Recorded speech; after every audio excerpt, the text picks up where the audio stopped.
அக்ஷய திருதியை 2024 செல்வம் பெருகி மகாலட்சுமியின் பரிபூர்ண அருளை பெற வழிபடும் நேரம், நைவேத்தியம், வாங்க வேண்டிய மங்கள பொருட்கள் பற்றி இந்த பதிவில் பார்க்கலாம். வழிபாடு குறித்த உங்களது கேள்விகளையும் சந்தேகங்களையும் கமெண்ட்ஸில் பதிவு செய்யவும். வீடியோக்குள்ள போறதுக்கு முன்னாடி மறக்காம எங்க சேனலை சப்ஸ்கிரைப் பண்ணிட்டு பெல் ஐக்கானை பிரஸ் பண்ணிடுங்க. எங்க வீடியோஸ் உங்களுக்கு பிடிச்சிருந்தா ஃப்ரெண்ட்ஸ் அண்ட் ஃபேமிலிக்கு ஷேர் பண்ணுங்க. மேலும் எதை பற்றிய ஆன்மீக தகவல்களை அறிய விரும்புகிறீர்கள் என்று கமெண்ட் பண்ணுங்க. அக்ஷய திருதியை என்று அறியப்படுவது இந்துக்களின் புனிதமான ஒரு நாளாகும். தமிழ் மாதமான சித்திரையில் வளர்பிறையில் வருகின்ற அமாவாசையை அடுத்த 3ஆம் நாள் வரக்கூடிய திருதியை திதி அன்று கொண்டாடப்படுகிறது. அக்ஷயா என்ற சொல் சமஸ்கிருதத்தில் எப்போதும் குறையாதது என்று பொருள். மேலும் இந்த நாள் பல நல்ல பலன்களையும் வெற்றிகளையும் தரும் நாள் என்று நம்பப்படுகிறது. ஒரு சமயம் பாஞ்சாலை நாட்டை பூரியஸ் என்ற மன்னர் ஆண்டு வந்தார். அவரது ஆட்சி காலத்தில் பாஞ்சாலை நாட்டில் கடும் வறட்சி நிலவியது. மன்னரும் மக்களும் வறட்சியால் கடும் அவதிப்பட்டனர்.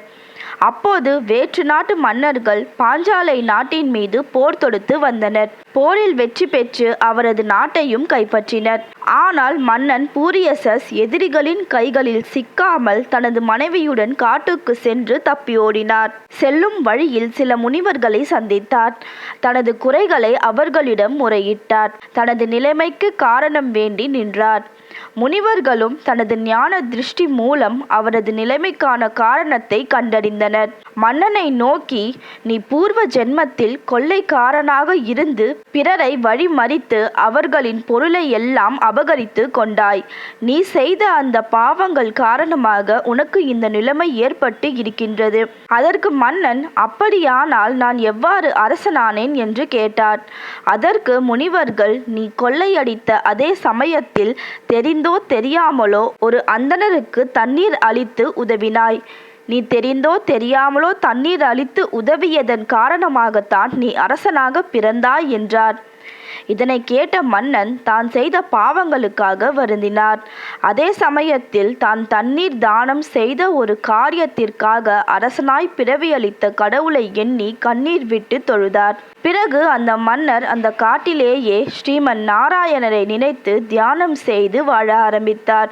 மேலும் அக்ஷய திருதியை நாளில் வெயிலில் வருபவர்களுக்கு நிழல் கொடுத்தும் குடிநீர் தானம் செய்தும் தொண்டு செய்து வந்தார். மன்னரின் தொண்டை கண்டு ஸ்ரீமன் நாராயணர் அவருக்கு காட்சியளித்தார். என்ன வரம் வேண்டும் என்று கேட்டார். மன்னன் இறைவனிடம், சுவாமி, நான் அடுத்த பிறவியில் புழுவாய் பிறந்தாலும் உன்னிடம் மாறாத பக்தி கொண்டவனாக இருக்க வேண்டும் என்றார். அதற்கு இறைவன், உன் எண்ணப்படியே வரம் கொடுக்கிறேன் என்று வரமருளினார். பூரியசஸ் மன்னனுக்கு மகாவிஷ்ணு தரிசனம் கொடுத்த நாள் அக்ஷய திருதியை நாளாக சொல்லப்படுகின்றது. அவர் செய்த தானத்தின் பலனாக சில நாட்களில் உறவினர்கள் சிலர் உதவியுடன் மீண்டும் ஆட்சியை கைப்பற்றினார். பிறகு நல்ல முறையில் ஆட்சி செய்து வந்தார். இதுவே அக்ஷய திருதியை தோன்றியதற்காக சொல்லப்படுகின்ற வரலாறாகும். மேலும் அக்ஷய திருதியை தோன்றியதற்கு இந்து மத வரலாறுகளில் பல சிறப்புகள் சொல்லப்படுகின்றது. அவை, இந்த நாள் ஸ்ரீ மகாவிஷ்ணு மற்றும் ஸ்ரீ மகாலட்சுமியால் ஆளப்படும் நாளாகும். மகாலட்சுமி தாயார் மகாவிஷ்ணுவின் மார்பில் குடியிருக்க தவம் புரிந்தார். லக்ஷ்மி தாயாரின் தவத்தை ஏற்றுக்கொண்ட விஷ்ணு பகவான் அவருக்கு தன் மார்பில் இடம் கொடுத்த நாள் இந்த நாள். முதல் யுகமான கிரேதாயுதத்தில் பிரம்மனால் உலகம் தோற்றுவித்த நாள். இந்த நாளில்தான் வேதவியாசர் மகாபாரத இதிகாசத்தை விநாயகரிடம் எழுத சொல்லி கட்டளையிட்டார். திருமாலின் 10 அவதாரங்களில் 6ஆவதாக சொல்லப்படுகின்ற பரசுராமரின் பிறந்த நாள். கிருஷ்ண பரமாத்மா குசேலருக்கு அருளாசி புரிந்து அவரை செல்வந்தராக்கிய திருநாள். கௌரவர்களும் பாண்டவர்களும் சூதாடிய போது பாஞ்சாலியின் துகிலுரியப்பட்டது.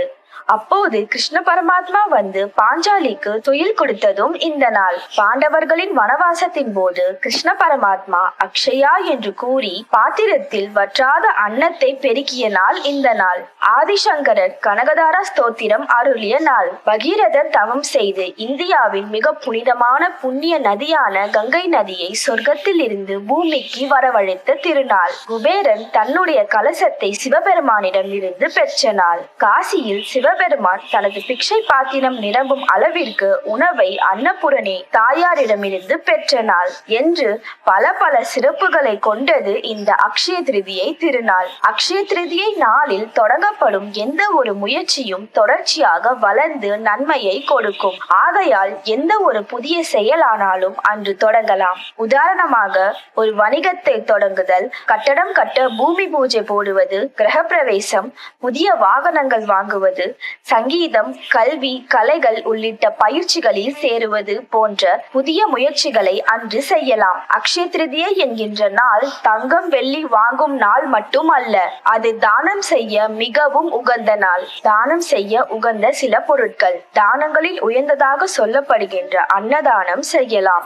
அது மட்டும் இல்லாமல் அரிசி, பருப்பு, கோதுமை, பானகம், நீர்மோர், ஆடைகள், செருப்பு, குடை, உங்களால் முடியும் என்றால் தங்கம் அல்லது வெள்ளி கூட தானம் செய்யலாம். உங்களால் எது இயலுமோ அதை அக்ஷய திருதி என்று தானம் செய்வது பல மடங்காக புண்ணியத்தை தேடித்தரும். வீட்டில் வழிபடும் முறை.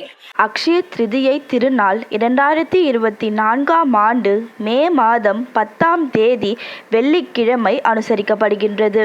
மகாலட்சுமிக்கு உகந்த நாளாகவும் மங்களகரமான நாளாகவும் விளங்கக்கூடிய வெள்ளிக்கிழமை இந்த வருடம் அக்ஷய திருதியை வருவதால் அது கூடுதல் முக்கியத்துவம் வாய்ந்ததாகவும் அதிவிசேஷமானதாகவும் கருதப்படுகிறது. திருதியை திதி மே மாதம் 10ஆம் தேதி வெள்ளிக்கிழமை அதிகாலை 4:17 மணிக்கு தொடங்கி மே மாதம் 11ஆம் தேதி சனிக்கிழமை அதிகாலை 2:50 மணிக்கு முடிவடைகிறது. பூஜை செய்ய உகந்த நேரமாக மே மாதம் 10ஆம் தேதி வெள்ளிக்கிழமை அதிகாலை 5:27 மணி முதல் காலை 11:57 மணி வரை சொல்லப்படுகின்றது.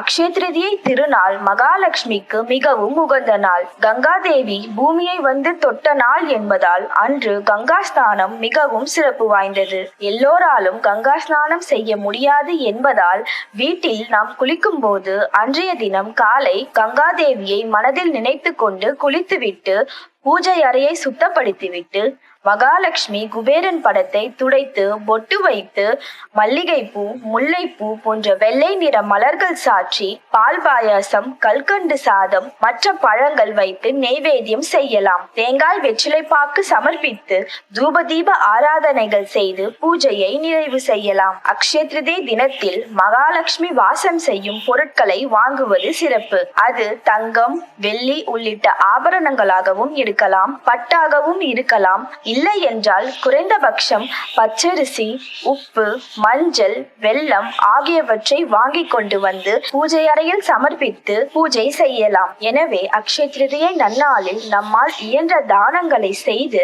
மகாலட்சுமி தாயாரை மனதால் வணங்கி எல்லா நன்மைகளையும் பெறுவோம். சர்வம் சிவார்ப்பணம், சர்வம் கிருஷ்ணார்ப்பணம். உங்கள் பொன்னான நேரத்தை சுஹாஸ் ஆன்மீக மையம் யூடியூப் சேனலில் செலவிட்டதற்கு நன்றி.